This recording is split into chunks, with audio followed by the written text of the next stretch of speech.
दोस्तों, old is gold में आपका स्वागत करता हूँ और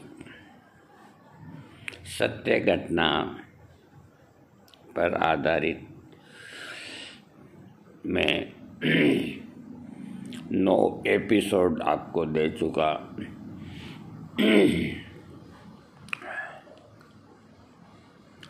10वां मैं आज आपको दे रहा हूँ। और देखिए, एक बात बताता हूँ, नाम झूठे हो सकते हैं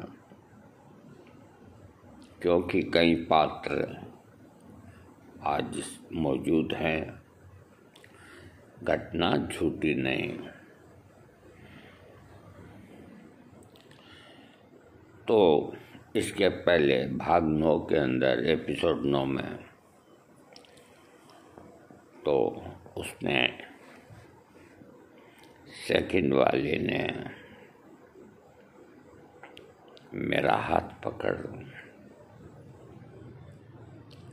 अपने बूथ पे रख दिया। मेरे पूरे शरीर के अंदर, क्योंकि बिजली का झटका तो हम जानते नहीं थे, बाकी सिरहान दौड़ गई जैसे कोई करंट आया। उनका कौन सी मुसीबत आ गई। थोड़ी देर हुई, 10-5 मिनट, फिर कहने लगी, हिलाओ नहीं, हिलाओगे नहीं, इनको हिलाओगे नहीं। हम बड़े फिक्र में पड़ गए, कहाँ फंसे हुए, कहाँ आ गए। कहीं इसने हाउल्ला कर दिया तो जान से मारे जाएंगे, अपने को पता ही नहीं है। कि थोड़ा थोड़ा हिलाओ इनको, मेरे को अच्छा लगता है। तो हमारे में थोड़ी हिम्मत आई, थोड़ी जान आई। बनिए जो ठहरे, बनिया 2-4 बात आगे की सोच के चलता है। ये कहावत है, अगम बुद्धि बाणिया बाणिया, अगम बुद्धि बाणिया, पश्चिम बुद्धि जाट, तेज बुद्धि तुरकड़ा, बामन छप्पन पाठ। यानी कि इसका ये मतलब होता है, अग्रम बुद्धि बानिया। तो बनिया जो होता है, बनिया का ये मतलब नहीं कि जो बनिया टाइप आदमी की प्रकृति होती है तो उसी को भी बनिया ही कहते हैं। ये नहीं कि भी एक विशेष कौम ही बनिया होती है। बनिया में जैन भी आ गए, सब आ गए। बनिया तो बनिया ही हैं जो शाकाहारी होते हैं और अपने अपने देवताओं को मानते हैं, तो व्यापार धंधा करते हैं, तो उनको बनिया ही कहा जाता है। कहीं महाजन कहते हैं। तो बनिया जो है वो आगे की सोच के चलता है। अगम बुद्धि बानिया, पिछम बुद्धि जाट। जाट होता है उसका सिर है जो ऐसे ही घूमता रहता है। वो लटकी तो पहले मार देगा किसी को और फिर कानून देखता फिरता है। जाट के सब्र नहीं होती, वो लटकी मार देगा, फिर कहेगा बहुत गलत काम कर दिया, जेल जाना पड़ेगा। वो अगम बुद्धि बानिया, पिछम बुद्धि जाट, तेज बुद्धि तुरकड़ा। तुरकड़ा, देखो कोई बुरा नहीं माने, ये एक कहावत है जिसको हम जिक्र कर रहे हैं। हम इतना इस बारे में समझते नहीं। हम इतने समझते हैं तेज बुद्धि तुरकड़ा, यानी कि जो हमारे मुसलमान भाई हैं या और हैं, तो वो बहुत तेज बुद्धि वाले होते हैं। उनको पहले ही पता लग जाता है कहाँ क्या होगा क्या नहीं होगा।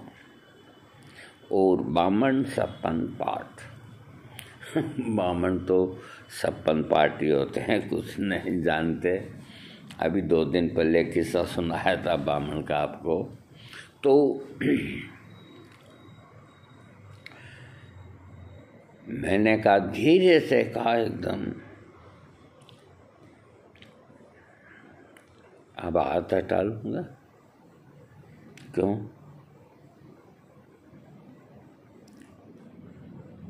मैं बहुत फिक्र में पड़ गया। घंटा आध घंटा नींद आती साली, वो भी गई तेरा के भाव से। ये उसको पूरी तरह से देखा भी नहीं, किया भी नहीं, क्या है क्या नहीं होता है। तो उसने अपना हाथ नीचे बढ़ाया और नीचे बढ़ा के, उस वक़्त चेन नहीं होती थी, बटन ही होते थे, वहाँ पे हाथ रख दिया। बाप रे बाप, हम पसीने पसीने हो गए। हो, अब तो मरेंगे। अब देखो, यौवन बाला का अगर हाथ लगता है तो अगर तोप के नीचे फलीता लगाओगे जलता हुआ, तो वो तोप तो चलेगी। तो हमें भी बड़ा थोड़ा ठीक ठाक लगने लगा।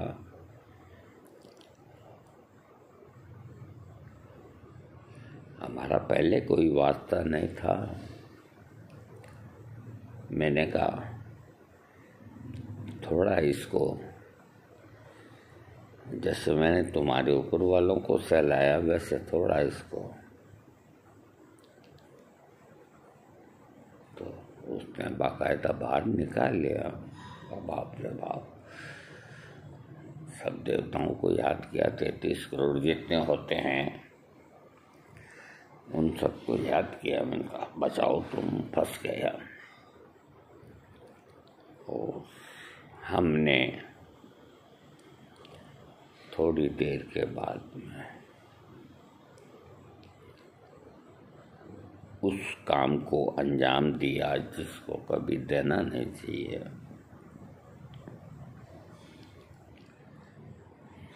अब जो हो गया सो तो हो गया, आधा हुआ या पूरा हुआ, अंजाम तो अंजाम ही है। सुबह हुई, हमसे 10 मिनट पहले उठ के चल दी। छोटे छोटे कपों के अंदर जो चीनी मिट्टी के बने और एक थाली के अंदर वो ही 3 चाय हमारे लिए। एक उसके पापा बैठे थे। तो मैं समझता हूँ कि उस वक़्त मेरी आयु 15 साल थी। तो उस घर के मालिक की आयु उस हिसाब से मैंने कैलकुलेशन किया आज। तो उस वक़्त उसकी आयु 25, 30, 35 की होगी। तो हो सकता है कि आज कई आदमी 100 साल तक भी जीते हैं। अब जीते हैं तो ठीक है। मैं उसका नाम बदल के, क्योंकि अब अगर पेंशन हो गई है तो भी वो रहता तो वही होगा। उसका नाम था, मैंने पूछा उनका क्या नाम है इनका, कि तो मेरे वो है। अरे वो तो हैं तुम्हारे, हम 3 हैं, एक थोड़ी 3 है। इनका नाम क्या है, काका जी का नाम क्या है? फत्तू हीरा। फत्तू हीरा, ये क्या नाम है? बस ये नाम है जो है। तो हम चाय पीते बात कर रहे थे। मैंने कहा देखो जी, अब आपके यहाँ भी हम कब तक रहेंगे, 2-1 दिन हो गया, 1 आध दिन और रह जाएंगे। आप एक काम करो, मैं आपको एड्रेस दे देता हूँ। उस वक़्त हम इतना समझते भी नहीं थे कि भी टेलीफोन भी होता है, तार भी होता है, कौन सी बीमारी जो उसको समझे। वो उम्र कोई इन चीज़ों को समझने की थोड़ी होती है। तो मैंने कहा एक कार्ड डाल दो, मैं बताऊं जिस एड्रेस पे, उस पर हमने लिख दिया थोड़ा बहुत कि हम सुरक्षित हैं और आप लोग चिंता ना करें, हम बहुत जल्दी आ जाएंगे। तो उधर घर के अंदर तो सबको, तीनों परिवारों में टेंशन, पता लगा क्या। एक मेरे बड़े भाई, एक मेरे दोस्त जो ब्राह्मण था उसके बड़े भाई, ये हमको खोजते खोजते बम्बई रुके हुए थे। ये बम्बई रुके हुए थे, उधर वो चिट्ठी पहुंची उनके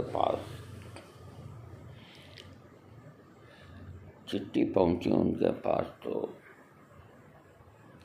अब हमने कोई नाम तो लिखा नहीं। नाम था पाचोरा। अभी हम जाएं तो हमें कोई नहीं पहचाने। हमने खाली स्टेशन देखा और वो सामने वो देखा। तो कहा यहाँ घर पे कि भाई उनको खबर करी कि इस तरह की चिट्ठी आई है और नाम नहीं लिखा हुआ, लेकिन जो मुहर लगी है पोस्ट ऑफिस की उस पर पाचोरा लिखा हुआ है। कही ठीक है, हम कोशिश करते हैं। अगले दिन हमसे किसी ने कहा कि नासिक के अंदर कुछ चमत्कारी बाबा लोग आए हुए हैं, अघोरी बाबा हैं, जो कहो वो वही कर देते हैं। हम तीनों में लगन तो एक्टर बनने की थी। तो हमने अगले दिन फत्तू हीरा जी से कहा, मैंने कहा देखो ये एड्रेस आपका दे दिया हमने, आ जाए तो उनको रोक लेना और हम सिर्फ नासिक जा कर के कोई एक आध संत है उनसे मिल के आते हैं। मैं अंदर गया, मैं बुशर्ट थी पहनने की, वो पहना तो नंबर 2 आ लिया कि जा रहे हो? नहीं, अभी वापस आएंगे। पक्का? पक्का, बिल्कुल पक्का। हम जैसे गए तो हमें लगा कि हमने कोई दौलत छोड़ दी यहाँ हमारी। काफ़ी देर मन खराब रहा और जाके मालूम किया कि ये ट्रेन कहाँ जाएगी, कि ये नासिक जाएगी। जा बैठे उसके ऊपर। नासिक आने वाला था, टीटी आया का टिकट नहीं कर, पैसे निकालो, टिकट कटाओ। उनका देखो ऐसा है कि हमारे पास अगर पैसे ही होते तो हम टिकट लेके ही बैठते। हम मुसीबत के मारे हैं, गम के सताए हुए हैं और अघोरी बाबा से मिलने नासिक जा रहे हैं। आपको हमारी मदद करनी चाहिए, हमारे पास कहाँ पैसे हैं। लगते भी गुंडे हो तुम शकल सूरत से। आने दो अभी नासिक, पुलिस के हवाले करता हूँ तीनों। हम तीनों की निगाह एक हुई, धड़कने तेज हुई, मर गए। क्या करें अब, कहाँ जाए? स्टेशन तो आएगा, गाड़ी चलेगी तो स्टेशन तो है। तो नासिक स्टेशन आया और हमको उतार के उसने एक पुलिस वाले को बुला के कहा कि ये WT के अंदर है, इनको ले जाओ सालों को जेल में। और हम मर गए। हमें WT के अंदर और भी कहीं गिरफ्तार होते, लेकिन WT के अंदर विदाउट टिकट के अंदर हथकड़ी, उस वक्त की बात हो, अभी का मुझे पता नहीं, हथकड़ी नहीं लगाते थे। जैसे दो हो गए ये WT, तो दोनों को कहते कि एक दूसरे का हाथ थाम लो और चलो। कहाँ ससुराल, वो तो कहाँ। तो इस तरह से हमें नासिक जेल पहुंचाया गया।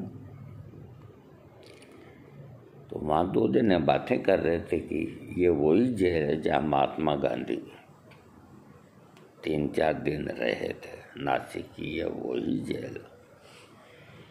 मैंने समझा भी ठीक है, अब जेल में भी तो रहेंगे, लेकिन जिस जेल में गांधी जी रहे हैं उसमें अगर अपन रहते हैं तो यही अपना सौभाग्य है।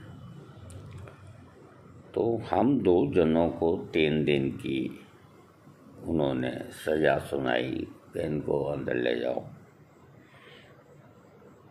और एक जो था हमारा साथी, जो ब्राह्मण था, उस दुनिया में नहीं है, दोनों ही नहीं है, उसकी उम्र कम थी। तो कहने तुमको कोई सजा नहीं देंगे, तुम फ्री हो जाओ। वो कहे कि मैं कहाँ जाऊँ, मैं तो, ये तो मेरे दोस्त हैं, इनके साथ आया हूँ, अब मैं कहाँ जाऊँ, मुझको भी अंदर लो। पुलिस वाले हंसने लगे कि कोई तो जाना चाहते हैं, भागना चाहते हैं, ये कहता है कि मेरे को भी लो। कि उस देखो तुम्हारी आयु कम है इसलिए नहीं ले सकते। कि नहीं ले सकते तो कैसे काम चलेगा, मैं कहाँ जाऊँ, कहाँ खाऊंगा, कहाँ सोऊंगा? 3 दिन बहुत होते हैं, इनको तो सोने की भी जगह मिलेगी, रोटी की भी मिलेगी। कभी तुम कहीं भी जाओ, बाकी यहाँ से चल जाओ, कोई ढाबे के अंदर जाके 2-3 दिन पार्ट टाइम काम कर लेना। हम वहाँ से वो टाटा गया। मैंने कहा देखो तुम हमसे छोटे हो, एक बात का ध्यान रखना, तुम अब कहीं न कहीं तो जाओगे, काम करोगे। नासिक इतना बड़ा शहर है, हमें 3 दिन लगेंगे, तो तुम ये जगह छोड़ के मत जाना। तो परसों हमें छोड़ेंगे इतने बजे, तो यहाँ आ जाना। बाकी अगर तुम तीनों में से अगर एक भी गुम हो गया तो यूँ मान के चलो तीनों का मरण हो गया। तुम कुछ भी काम कर लेना, जो भी मिले, भूखे प्यासे जैसे करके 2 दिन गुजारो। हम अंदर चले गए, वो गया, काफ़ी दूर गया, एक चाय की होटल आई। अब पैसे है नहीं, चाय कहाँ से पिए वो? तो उसने उसको कहा चाय वाले को, देखो मेरी जेब कट गई, अच्छे खानदान का हूँ। वो वाकई बहुत बड़े खानदान का था, जो बड़े रिच थे, फाइनेंस करते थे, उनके दादा परदादा शहर के अंदर राजा महाराजाओं तक को फाइनेंस करते। लेकिन अभी मेरे पास पैसा नहीं, मुझको 1 कप चाय पिला दो, भूखा हूँ मैं। तो उसने देखा, होटल वाले ने कहे कप चाय दो इसको, उसको चाय दी। हमारे मित्र चाय पी, भूखा पैसा, चाय तो बढ़िया लगेगी, चाय पी। अब वो जा ही नहीं रहा, वहीं बैठा रहा। तो होटल वाले का, भाई तुमने चाय वाय पी ली, काफ़ी देर हो गए, कोई लड़ झगड़ के आए हो क्या है, घर नहीं जाओगे? उसने कहा कि मेरे पेट में चूहे कूद रहे हैं और हमारे साथ ये हुआ, और अब मैं जाऊं तो कैसे जाऊं, कहाँ जाऊं, पैसा को भी है नहीं। कि भाई तुम 2 दिन मेरे यहाँ काम कर लो, कप प्लेट साफ कर लो, खाली तुम्हें खाना भी खिलाऊंगा और चाय भी पिलाऊंगा। लग गया उसी काम में। तो उसने जैसे तैसे 2 दिन वहाँ निकाले। वो आया, हमें जो अंदर डाला तो कोई काल कोठड़ी नहीं थी, ऐसे ऐसे बरंडा सा था, कंबल दे दिए, हल्की ठंड थी काशी। तो कोई कहते हैं कि ये तीनों ही हीरो बनने आए दिखे, कोई क्या कहे, कोई क्या। बड़ी मुसीबत। सुबह होते ही कि काम लगाओ सबको, सालों को उठो उठो काम करो। ये कौन सी मुसीबत। वो चावल का पानी जैसा को, न तो चाय थी न दूध था, वो पिला दिया। मर्द से क्या नहीं करते, हमें वो बहुत अच्छा लगा। उसमें नमक अमक डाला हुआ था। तो उसको, जो मेरा साथी था, वो शरीर में थोड़ा मोटा बलवान था, पंजाबी था। पंजाबी भाई मोटे होते हैं, कोई बुरा नहीं मानना। तो इसको क्यारी खोदने का काम दो और ये कमजोर है मेरे लिए। इसको जो पानी सिंचाई करते हैं ना पौधों के अंदर, वो जिसमें से फव्वारे जैसे निकलते हैं, उस जमाने में यही था। आजकल पता नहीं क्या। कि इसको ये दे दो। अब वो बेचारा थोड़ी देर खोदे, पसीना पसीना हो। मेरे को क्या है, मैं तो 2-2.5 किलो उसमें पानी था, जो मैं कहा इनको तो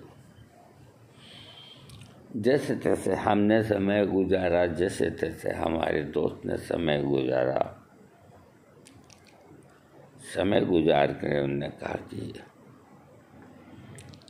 आज ठंड ज़्यादा है, कहाँ चले अब। स्टेशन गए, जाकर के वहाँ मालूम किया कि पाचोरा जाने वाली कौन सी रेलगाड़ी है। कोई ये बताता, कोई वो बताता। वहाँ पड़े रहे 2-3 घंटा स्टेशन पे। तो मैं ने कहा कि आपके जो इस प्लेटफार्म पे आएगी वो सीधी पाचोरा जाएगी, आप उसमें बैठ जाना। तो ठीक है। थोड़ी देर में ट्रेन आई। तो हम उसके अंदर बैठ गए। अब पता नहीं इन लोगों की शेर जैसी निगाह होती है, ये पहचान लेते हैं। और मुझे पता नहीं कि कितना टाइम हो गया। आगे बहुत रहस्य है, रोमांस है। जो बाजू में बैठा वो लगातार हमको घूर रहा था और हमें ऐसा लग रहा था कि ये बहुत खतरनाक आदमी है। आगे फिर मिलेंगे एपिसोड 11 के अंदर। ये जो सुनाया है ये हकीकत है, बिल्कुल हकीकत है।